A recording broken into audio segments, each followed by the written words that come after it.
कहाँ कहाँ जा रहे हो? नहीं नहीं नहीं, वापस आओ वापस आओ, गलत नहीं सोच रहा भैया। इस चैनल के थ्रू कोई भी ऐसी बात नहीं जाएगी तुम तक कि मुझे गर्व महसूस ही नहीं हो रहा। ये क्या कहानी लिखी है भाई साहब? ये क्या तरीका है कहानी कहने का? वो अंग्रेज तेरे को तो मैं नहीं छोड़ूंगा भाई। सिर्फ बुराई नहीं करता कभी भी किसी भी फिल्म की। जो गलत है वो गलत है, जो सही वो सही है। देखो भैया, सबसे पहले तो ये दो इंपॉर्टेंट चीजें सुन लो। एक तो ये जो वीडियो है ये film Kesari chapter 2 the untold story of Jallianwala Bagh का रिव्यू है। हम जलियांवाला बाग के इंसिडेंट या उससे रिलेटेड किसी भी चीज पे कोई टीका टिप्पणी नहीं कर रहे हैं। जलियांवाला बाग में जो हुआ बहुत ही दुखद था, हम उनके बारे में कोई टीका टिप्पणी इस वीडियो में नहीं कर रहे हैं। ये सिर्फ और सिर्फ फिल्म का रिव्यू है प्योरली। सेकेंडली, कोई स्पॉइलर नहीं है, बिंदास देखो, एंड तक देखो, जाते आते शेयर और कर देना अपने आसपास के लोगों के साथ, वीडियो को लाइक कर देना, चैनल को कर लेना सब्सक्राइब। शुरू करते हैं। ओ शेरा उठ जरा ते फिर ही जलवा दिखाया। तो भैया फर्ज करो एक ऐसा हिंदुस्तान जहां पे ना प्रेस को आजादी है, ना कोर्ट को जजमेंट देने की आजादी है। पैसा खिला के जज, वकील, गवाह किसी को भी खरीदा जा सकता है। एट द एंड जजमेंट वही आएगा जो सरकार को चाहिए, जो सरकार के हित में हो। इसके अलावा आपको ना प्रदर्शन करने की आजादी, ना आवाज उठाने की आजादी। आप करके देखो ऐसा, आप पे लाठीचार्ज हो जाएगी। और सबसे इंपॉर्टेंट कि भैया देश की राजनीति, देश की सरकार पूरी की पूरी एक ही चीज पे चल रही है, वो है फूट डालो राज करो। ये अंग्रेजों के जमाने की बात कर रहा हूं मैं। कहां जा रहे हो? नहीं नहीं नहीं, वापस आओ वापस आओ, गलत नहीं सोच रहा भैया। इस चैनल के थ्रू कोई भी ऐसी बात नहीं जाएगी तुम तक। हम प्योरली अंग्रेज सरकार की बात कर रहे हैं। ऐसा समय था जिसमें हिंदुस्तान रह रहा था, बहुत बहुत दुखद, बहुत ही ट्रॉमेटिक चीजें आए दिन हमारे लोगों के साथ, हिंदुस्तानियों के साथ घटती रहती थी। ऐसे में एक दिन ऐसा इंसिडेंट हुआ जिसने पूरे देश को हिला के रख दिया, जिसका नाम था जलियांवाला बाग मैसेकर, जलियांवाला बाग हत्याकांड। तो उसके ऊपर ये पिक्चर बनी है। लीड रोल में अक्षय कुमार साहब, माधवन साहब, अनन्या पांडे, डायरेक्ट करी है करण सिंह त्यागी ने, प्रोड्यूस करी है करण जौहर ने। और ये बेस्ड है बेसिकली एक बुक पे जिसका नाम था the case that shook the empire. अब देखो यार, सबसे पहले प्लॉट की बात करूं तो हम सब जानते हैं कि हमारे देश में जलियांवाला बाग का हत्याकांड हुआ था। हजारों हजारों लोगों को अंग्रेज सरकार ने मार दिया था और ये बोला था कि वो टेररिस्ट थे साहब। और ये भी साथ ही साथ बताया है फिल्म में कि नंबर बहुत ही अंडर रिपोर्ट किया गया था। जितने मरे थे उसका मुश्किल से 10 या 20% बताया गया था।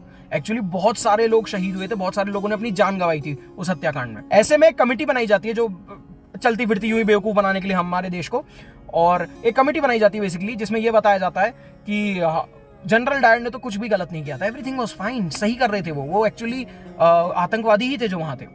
और इस पूरी कमेटी में एक हिंदुस्तानी को बिठाया जाता है क्योंकि वो एक बहुत ही रेस्पेक्टेड इंडियन वहां पे थे ब्रिटिशर्स के बीच में, जिनका नाम था सी शंकरन नायर। अब सी शंकरन नायर कौन थे? वो बेसिकली एक बैरिस्टर थे और वो इतने लॉयल थे ब्रिटिश सरकार के लिए कि उनको सर शंकरन नायर की उपाधि भी दे दी गई थी, नाइटहुड उनको दे दिया गया था। तो आप समझ सकते हो कि वो कितना क्लोज थे। बात यह है कि जब ये केस खुलता है, जब शंकरन नायर साहब इसके बारे में पढ़ते हैं, देखते हैं, जाके लोगों से मिलते हैं, तो उनको ये समझ आता है कि नहीं साहब, जनरल डायर की ही गलती है। उनका एक हृदय परिवर्तन सा होता है, उन्हें समझ आता है कि नहीं, अंग्रेज सरकार ठीक नहीं कर रही है, हिंदुस्तान में रह के गलत कर रही है, गुलाम बना रखा है हमारे देश के लोगों को। तो उसके बाद वो अंग्रेज सरकार के खिलाफ केस लड़ते हैं, जनरल डायर को गलत साबित करने के लिए केस लड़ते हैं, और उसी के बारे में पूरी कहानी। तो अगर मैं प्लॉट की बात करूं तो प्लॉट डेफिनेटली बहुत ही रिवेटिंग है, लेकिन प्रस्तुति जो एग्जीक्यूशन है वो रिवेटिंग नहीं है। यार मैं अगर एक बेसिक देशभक्ति फिल्म देखने भी जाता हूं तो मेरी इच्छा क्या होती है, चाहे वो फाइटर हो, चाहे चक दे इंडिया हो, चाहे दंगल हो, चाहे वॉर हो, बॉर्डर हो, कुछ भी हो, अगर मैं एक देशभक्ति फिल्म देखने जा रहा हूं तो मुझे by the end of that film गर्व महसूस होना चाहिए ना अपने देश पे। वो फिल्म का मतलब ही यही है कि मुझे गर्व महसूस कराने के लिए है, मेरा खून खौल जाना चाहिए। यहाँ पे वो फील ही नहीं हुआ मुझे। एक देशभक्ति फिल्म के शुरू में हमें अपने देश पे पिटी होती है, हमें अपने ऊपर महसूस होता है कि यार कितना जुल्म होता है हमारे ऊपर, हमें अपने ऊपर दया आती है। आपको इस पिक्चर में पूरी फिल्म में ही दया आती रहेगी, पूरी पिक्चर में मुझे सिर्फ हमारे ऊपर दया आ रही है, मुझे गर्व महसूस ही नहीं हो रहा। ये क्या कहानी लिखी है भाई साहब? ये क्या तरीका है कहानी कहने का? आखिरी 5 मिनट में फील होता है बस, अदरवाइज अदर देन दैट मुझे फील ही नहीं हुआ कहीं। ये फिल्म अक्षय कुमार ने अपने कंधों पे उठा रखी है, बहुत ही जबरदस्त काम किया यार।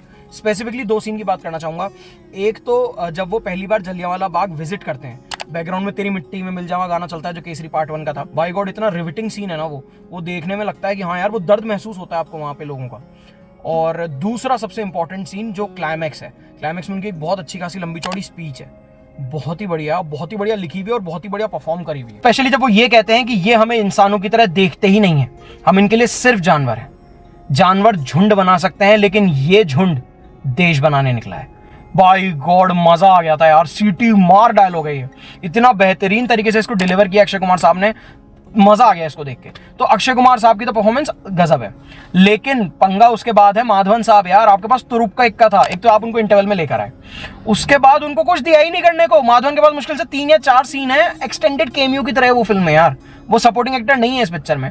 इतना गजब मेनेसिंग उनका लुक है, जहां पे उनको मौका मिलता है वो कोशिश भी कर रहे हैं, लेकिन उनके लिए कुछ लिखा ही नहीं है। लेकिन जो सरप्राइज पैकेज है दैट इज अनन्या पांडे। भाई साहब जीवन में पहले मेरे को लगा ही नहीं था, मेरे को विश्वास ही नहीं था कि मैं जीवन में कभी ये शब्द बोलूंगा।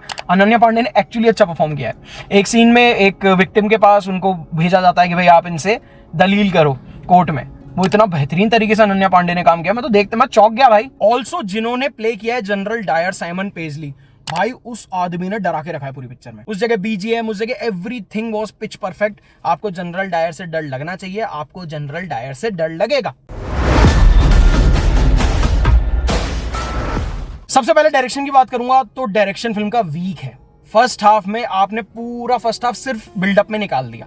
फाइन, ओके, कोई बात नहीं, अच्छी बात है, एक बढ़िया बिल्डअप मिल गया पिक्चर को। इंटरवल पॉइंट पे माधवन साहब की एंट्री हो गई, आई वाज लाइक ठीक है, अब सेकंड हाफ में पिक्चर फटेगी, तो वो नहीं हुआ। सेकंड हाफ ड्रैग कर गया बिल्कुल। आप जनरल डायर को खुद एक विक्टिम दिखा दिया आपने यार, आपने ये कह दिया, स्पॉइलर है भी और नहीं भी। देखो बात यही है ना सिंपल सी, कि कोई सस्पेंस थ्रिलर तो है नहीं, it is a historical drama. तो वहां पे मैं इस बारे में इसलिए थोड़ा सा तुम्हें बता रहा हूँ कि जनरल डायर को ये बोल के दिखा दिया कि उसको तो बचपन का ट्रॉमा है साहब जनरल डायर को, इसलिए वो ऐसा है हिंदुस्तानियों के प्रति। कम ऑन यार, ये मत करो यार, कम ऑन प्लीज, थोड़ा प्लीज, थोड़ा सा ये मत करो यार प्लीज। अगर मैं एक हिस्टोरिक फिल्म देखने जाता हूँ तो मैं ये चाहता हूँ ना कि मेरे को हिस्ट्री पता चले, तो वहां पे तो ये फिल्म फेल कर रही है भाई साहब, क्योंकि सिर्फ श्री शंकरन नायर जी का कैरेक्टर है बस। उसके अलावा जो माधवन प्ले कर रहे हैं मैकेनली, कहीं मुझे उनका कोई जिक्र नहीं मिला। उसके अलावा जो अनन्या पांडे प्ले कर रही हैं दिलरीत गिल, कहीं मुझे उसका कोई जिक्र नहीं मिला। उसके अलावा जो जनरल डायर की जिस तरीके से उन्होंने दिखाया उनको, मुझे वैसा कहीं जिक्र नहीं मिला कि उनको बचपन में बहुत ट्रॉमा हो गया था, वो बुली हुए थे स्कूल में। आई डोंट नो यार, मुझे तो नहीं मिला। किसी को पता हो, किसी को कहीं किसी ने पढ़ा हो, प्लीज मुझे बताइएगा। खास करके जब आप ये कह रहे हो कि यार हम आपको हमारे देश का इतिहास दिखाना चाह रहे हैं, तो उसमें इतना झूठ मत भरो। सिनेमैटिक लिबर्टीज फाइन, आप फिल्म को ड्रामेटिक बनाने के लिए कुछ चीजें करते हो, लेकिन ऐसी भी मत करो कि वो देखने में जारिंग लगने लग जाए। जब आपको देख के ही समझ आने लग जाए कि यार ये तो नहीं हुआ, ये तो झूठ ही दिखा दिया इन्होंने, सपाटी झूठ कर दिया, वो मत करो यार। तो अगर मैं सही मेंशन करना चाहूँ, एक जगह दिखाया है कि जिनके घर वालों की डेथ हुई थी, जो शहीद हुए थे जलियांवाला बाग में, उनको सरकार ने पे किया था। उस टाइम के हिसाब से 25 रुपए पे करे थे, जो आज के टाइम के हिसाब से 80,000 रुपए होते हैं, वो फैक्ट है, वो हुआ था। म्यूजिक की बात करूं तो एक गाना है शेरा उठ जरा, बेहतरीन सॉन्ग है, जहां जहां आता है बहुत मजा आता है। इसके अलावा कोई गाना अच्छा नहीं है। एक जबरदस्ती का आइटम नंबर डाल दिया पिक्चर में, क्या सेंस था उसका भाई। इस फिल्म का बीजीएम ना रिविटिंग होना चाहिए था, आपको जोश आ जाए, अंग्रेज तेरे को तो मैं नहीं छोड़ूंगा, वो वाली फील आनी चाहिए, वो नहीं आती। Camera work, set design, art department अपना काम बेहतरीन करा है, आपको उस टाइम पे ले जाने की ताकत रखता है, कुव्वत रखता है, कॉस्ट्यूम्स भी परफेक्ट है। लेकिन प्रॉब्लम है फिल्म का स्क्रीन प्ले। वो जो जोश जगना चाहिए, वो जो एक फील होनी चाहिए कि हाँ मैं एक यार एपिक देख रहा हूँ, वो एपिक ये फिल्म नहीं बन पाती है कहीं से भी। ये शॉर्ट रह गई उससे। पिक्चर बुरी नहीं है, मैं कहीं से भी नहीं कह रहा हूँ ये बुरी फिल्म है, लेकिन जितनी एक्सपेक्टेशन है और जो खास करके रिव्यू चल रहे हैं भाई 4 स्टार 4.5 स्टार यूं फेंक रहे हैं फिल्म पे, वो तो ये पिक्चर कहीं से भी नहीं डिजर्व करती है। मेरे हिसाब से इट्स 3 स्टार फिल्म, आप एक बार देख सकते हो। और बट मैं तो ये सजेस्ट करूंगा ओटीटी का वेट करो, घर में आराम से बैठ के देखो। और मेरे को तो यार अगेन बुरा लग रहा है, अक्षय कुमार का कमबैक इस फिल्म से भी नहीं हो रहा है, क्योंकि मंडे को जैसा कि हमने देखा फिल्म क्रैश ही कर गई है बिल्कुल। मुझे नहीं लगता है ये फिल्म कुछ ऐसा कोई बहुत बड़ा नंबर करेगी जो अक्षय कुमार को इस वक्त जरूरत है। ऑल्दो अगर ये अच्छी फिल्म होती तो जनता जाती। तो बस ये हमारा व्यू था इस फिल्म के लिए। आई होप आपको वीडियो पसंद आया हो तो लाइक कर देना, कमेंट कर देना, अपने आसपास के लोगों के साथ, फैमिली दोस्तों में शेयर करो यार, सब्सक्राइब कराओ। मिलते हैं आपसे बहुत जल्दी। जय श्री राम, वंदे मातरम। ओ शेरा उठ जरा ते फिर ओही जलवा